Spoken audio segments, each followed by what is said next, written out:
السلام علیکم بچوں، میں آپ تمام کے سامنے پھر ایک بار حاضر ہوئی ہوں اس ای کلاس کو لے کر۔ آپ تمام کا اس ای کلاس میں آپ خیر مقدم کرتی ہوں۔ میں امید کرتی ہوں کہ آپ تمام خیر و عافیت کے ساتھ ہوں گے اور صحت مند ہوں گے۔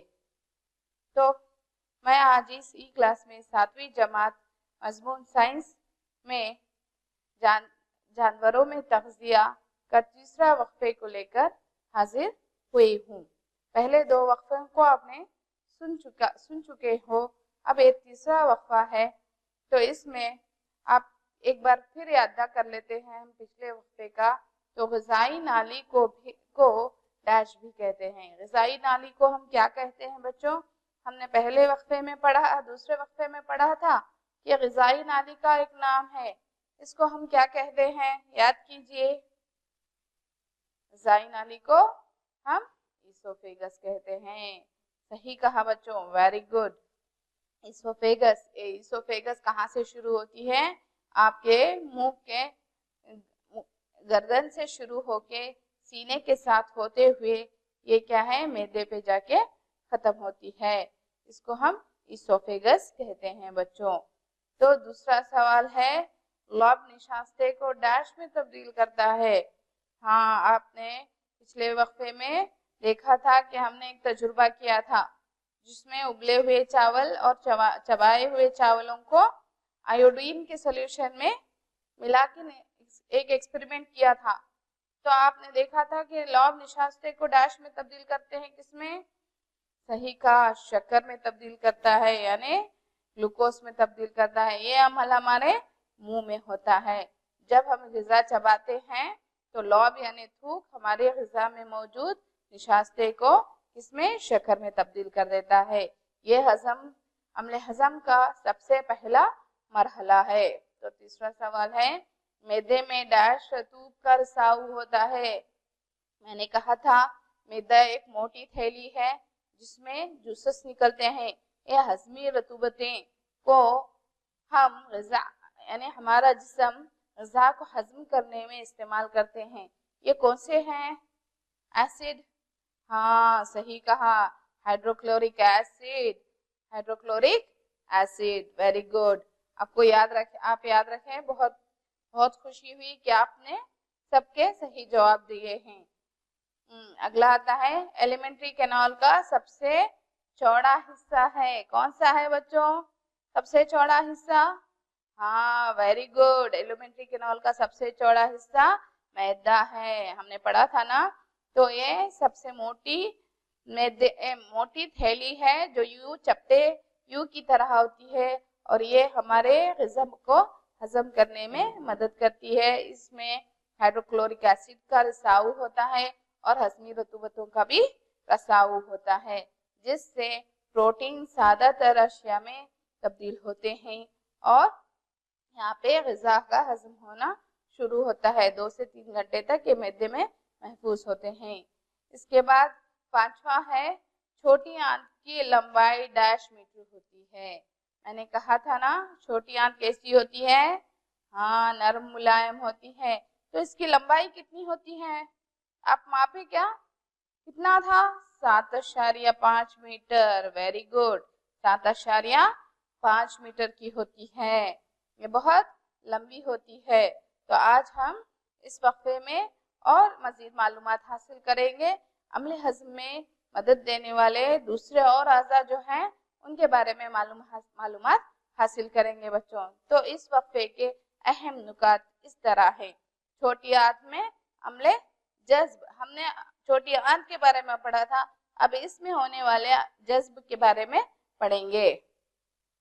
جگر اور لبلبا، یہ حدود ہیں جو رطوبتوں کا رساؤ کرتے ہیں، اس کے بارے میں پڑھیں گے۔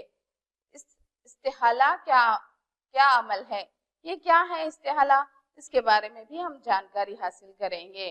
گھاس خور جانوروں میں عمل ہضم، گھاس خور جانور یعنی ایسے جانور جو صرف ہرے پتوں کو گھاس کو کھاتے ہیں، ان کے بارے میں ہم معلومات حاصل کریں گے۔ جگالی کرنے والے جانور، جگالی جانور تھوڑے ہیں ایسے ہیں جو جگالی کرتے ہیں،